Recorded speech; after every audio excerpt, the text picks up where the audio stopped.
ეს კატა ისეთი ელეგანტურია, რომ შეიძლება იფიქრო, შენს სახლში ცხოვრობს და ამით რაღაც ბენეფიტებს იღებ, მაგრამ ყველაფერი პირიქითაა. შენ ცხოვრობ მის სახლში. მოკლebecვიანი color point-ი. თვალები ნათელი, თითქმის ჰიპნოზური. კონტრასტული შეფერილობა, სხეული ღია, მაგრამ ბოლოები მუქი. და შეგრძნებას გიტოვებს ეს ყველაფერი, რომ თითქოს დიზაინერმა ძალიან დიდი მონდომებით იმუშავა ამ ყველაფერზე. და არა ბუნებამ. რეალურად ამერიკაში წარმოიშვა, მაგრამ თუ უფრო ღრმად შევალთ დეტალებში, სელექცია მოხდა სიამის კატის ჯიშის. და შეჯვარება მოხდა პლუს სხვა ბევრ მოკლebecვიან ჯიშთან, რომ ფერის მეტი ვარიაცია მიიღოთ. ჩვენ ენაზე რომ ვთქვათ, ეს ჯიში სიამის კატის upgrade ვერსია რა. თუ color point-ი ყავს, მაშინ უნდა იცოდე ყველაზე მნიშვნელოვანი ფაქტი ამ კატის შესახებ.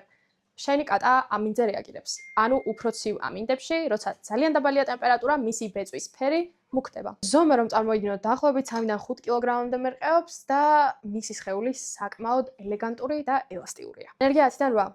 საკმაოდ აქტიურია და ყურადღების მოყვარული. გაწვრთნა 10-დან 7. ჭკვიანია, მაგრამ დრამატული. სირთულის მიხედვით გრუმინგი 10-დან 2.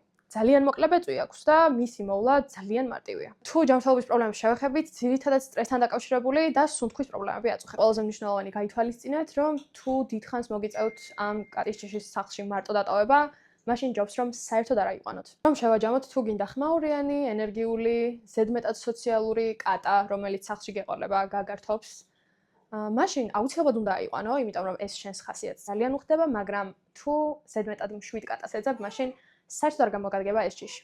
და ბოლოს, ნებისმიერი შეკითხვა, რომელიც გაგიჩნდებათ კატის ჯიშთან დაკავშირებით, შეგიძლიათ კომენტარებში დაწეროთ და ჩვენ აუცილებლად გიპასუხებთ.